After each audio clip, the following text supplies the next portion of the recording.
오늘은 여자가 낳은 자 중 가장 큰 자이나 천국에선 가장 작은 자 세례의 요한이라는 제목으로 말씀을 나눌까 합니다.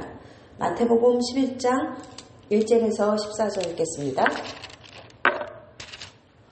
예수께서 12제자에게 명하시기를 마치시고 이에 저희 여러 동네에서 가르치시며 전도하시려고 거기를 떠나가시니라. 요한이 옥에서 그리스도의 하신 일을 듣고 제자들을 보내어 예수께 여짜오되 오실 그이가 당신이 오니까 우리가 다른 일을 기다리오니까. 예수께서 대답하여 가라사대 너희가 가서 듣고 보는 것을 요한에게 고하되 소경이 보며 안진뱅이가 걸으며 문둥이가 깨끗함을 받으며 기머거리가 들으며 죽은 자가 살아나며 가난한 자에게 복음이 전파된다라. 누구든지 나를 인하여 실족하지 아니하는 자는 복이 있도다 하시니라. 저희가 떠남에 예수께서 무리에게 요한에 대하여 말씀하시되 너희가 무엇을 보려고 광야에 나갔더냐? 바람에 흔들리는 갈대냐? 그러면 너희가 무엇을 보려고 나갔더냐? 부드러운 옷 입은 사람이냐? 부드러운 옷을 입은 자들은 왕궁에 있느니라. 그러면 너희가 어찌하여 나갔더냐? 선지자를 보려더냐? 옳다, 내가 너희에게 이르노니 선지자보다 나은 자니라. 기록된 바 보라, 내가 내 사자를 내 앞에 보내노니 저가 내 길을 내 앞에 예비하리라 하신 것이 이 사람에 대한 말씀이니라. 내가 진실로 너에게 말하노니 여자가 낳은 자 중에 세례 요한보다 큰 이가 일어남이 없도다. 그러나 천국에서는 극히 작은 자라도 저보다 크니라.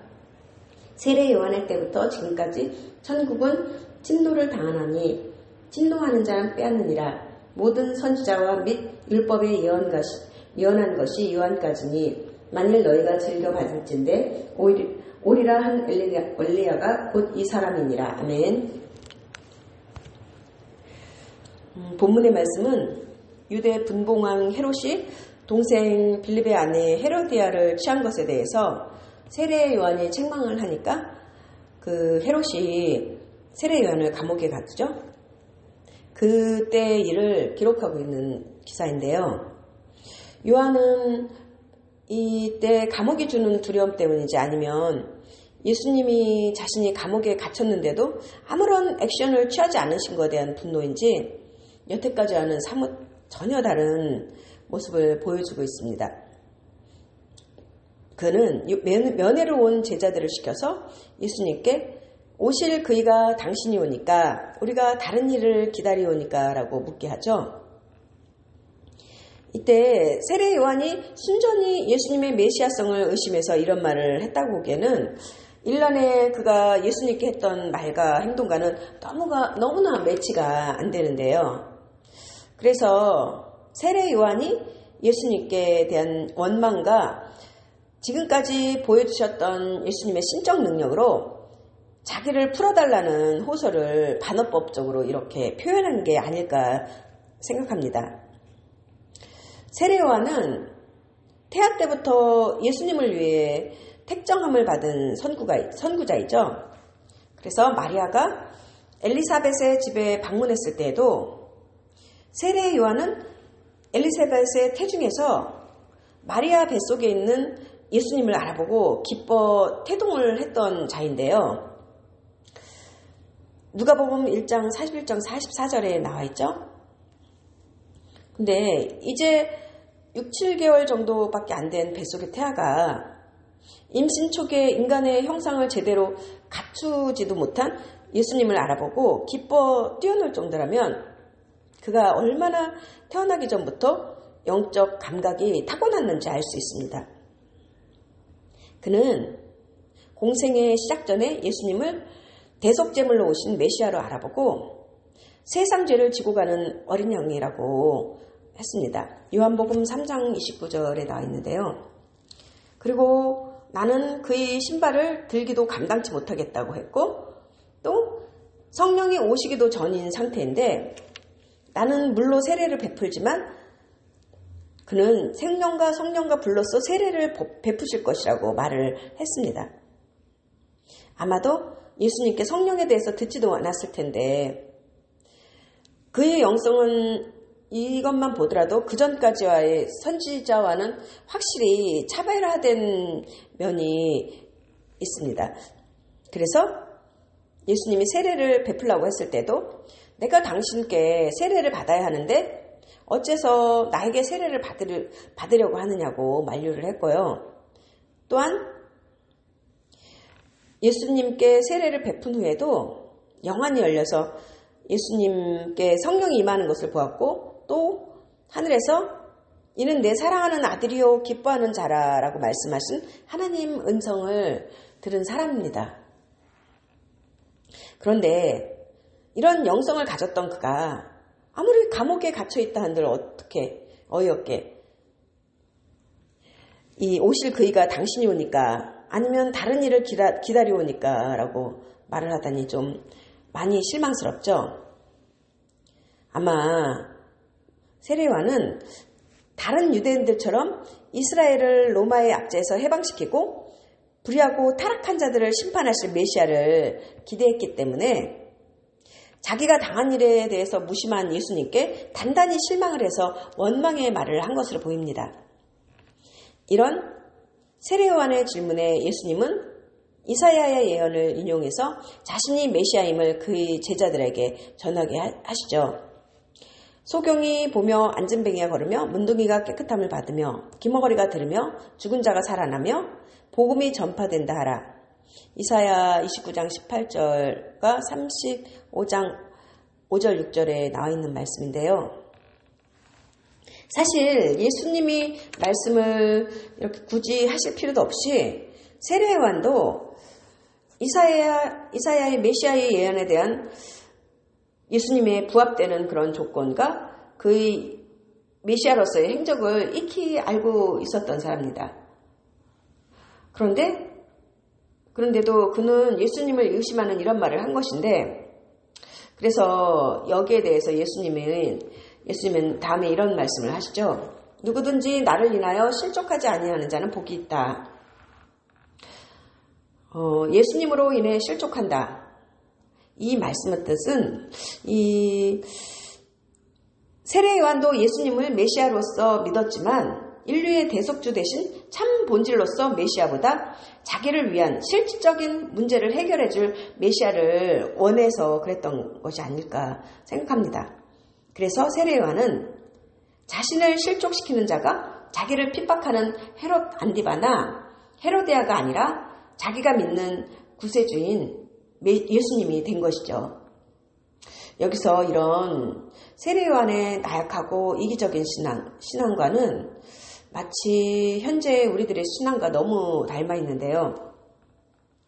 평소엔 세례요한처럼 대담하게 복음을 전파하고 악에 타협치 않고 강직한 믿음을 보였던 사람도 자신에게 이해할 수 없는 불행한 일이 닥치면 이렇게 세례요한처럼 하나님에 대한 의문을 갖습니다. 하나님이 나한테 왜 이런 어려움을 허락하시지? 지금까지 내가 하나님을 위해서 한 것에 대해서 이 대가가 고작 이것인가? 이런 질문을 하신 분들이 있나요? 저는 아직까지 이런 질문을 해본 적은 없는데 아무튼 그렇기 때문에 예수님은 누구든지 나를 인하여 실족하지 않는 자가 복이 있다고 하신 것입니다. 그런데 예수님은 또 이렇게 말씀을 하시고 요한의 제자들이 떠난 후에 군중들에게 세례요한이 얼마나 위대한 선지자였음을 증거를 하시는데요. 본문에 보면 너희가 무엇을 보려고 광야에 나갔더냐? 바람에 흔들리는 갈대냐? 그러면 너희가 무엇을 보려고 나갔더냐? 부드러운 옷 입은 사람이냐? 부드러운 옷 입은 사람은 왕궁에 있느니라. 그러면 너희가 어찌 나갔더냐? 선지자를 보려더냐? 옳다, 내가 너희에게 이르노니 선지자보다 나은 자니라. 기록된 바 보라, 내가 내 사자를 내 앞에 보내노니 저가 내 길을 내 앞에 예비하리라 하신 것이 이 사람에 대한 말씀이니라. 여기서 예수님은 아주 재밌게 수사학적인 표현을 하셨는데 첫 번째, 바람에 흔들리는 갈대를 보러 광야에 나갔더냐.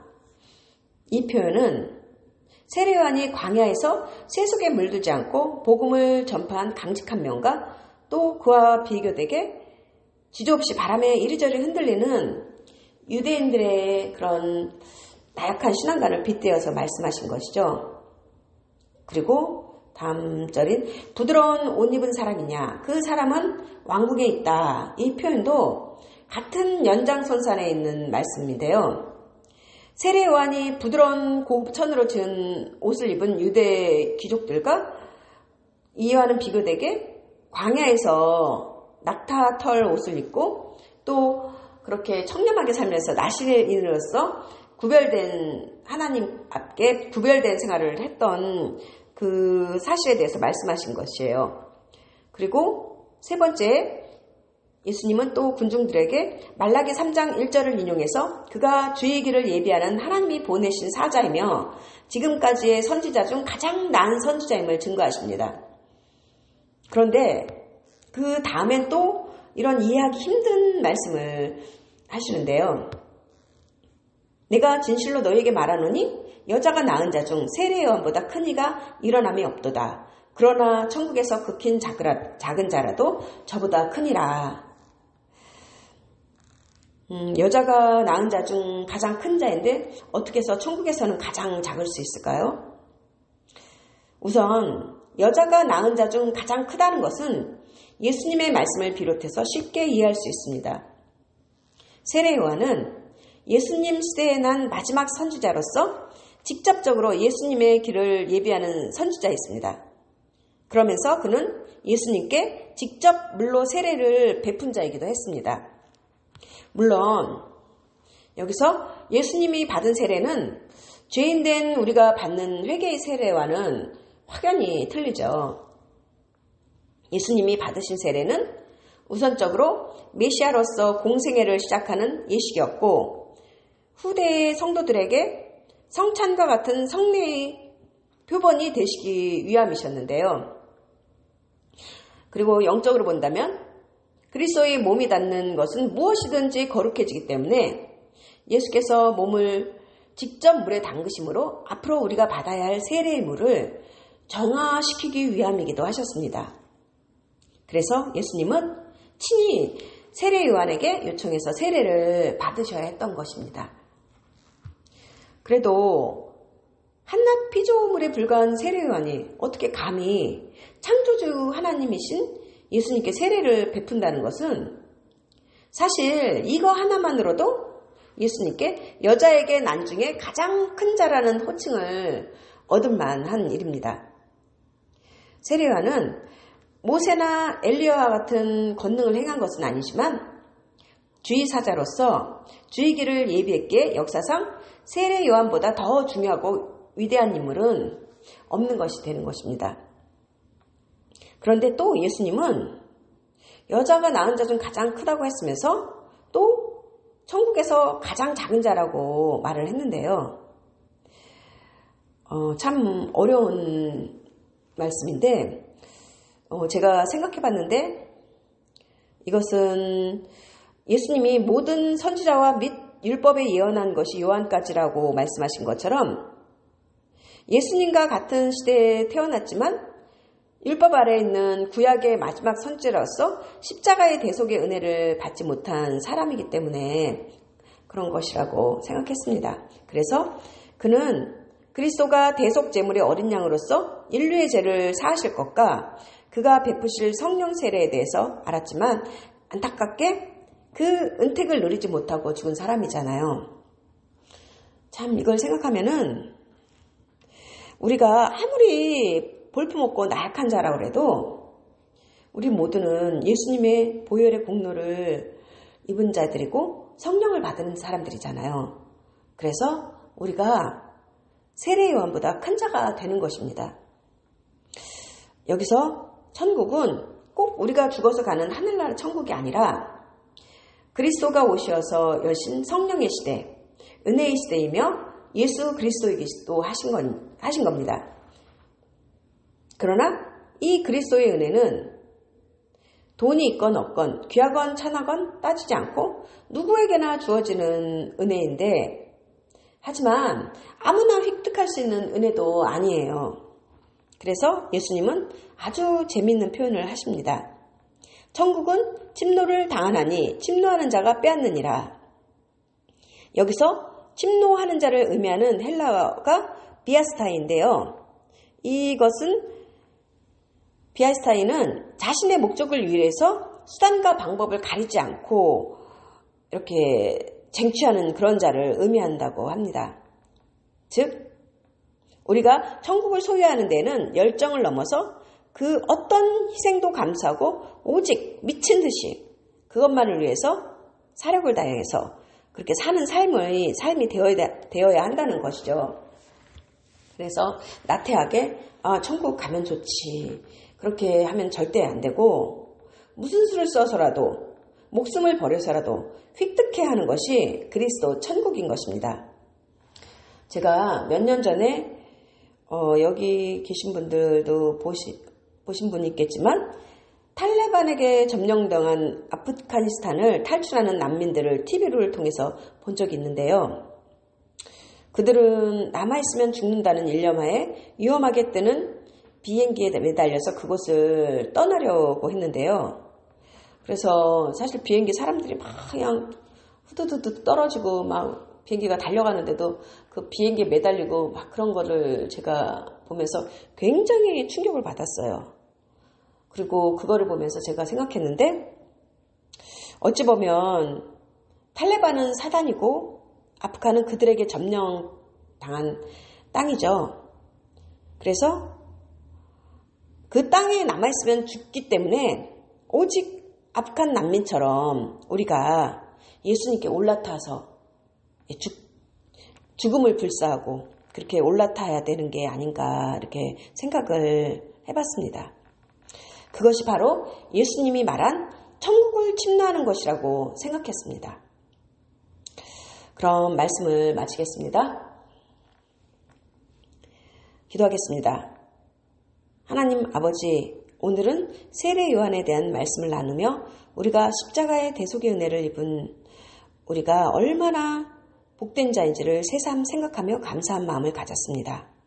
하나님, 세례 요한에 비한다면 저희가 하는 일이 얼마나 보잘것없고 작은지요.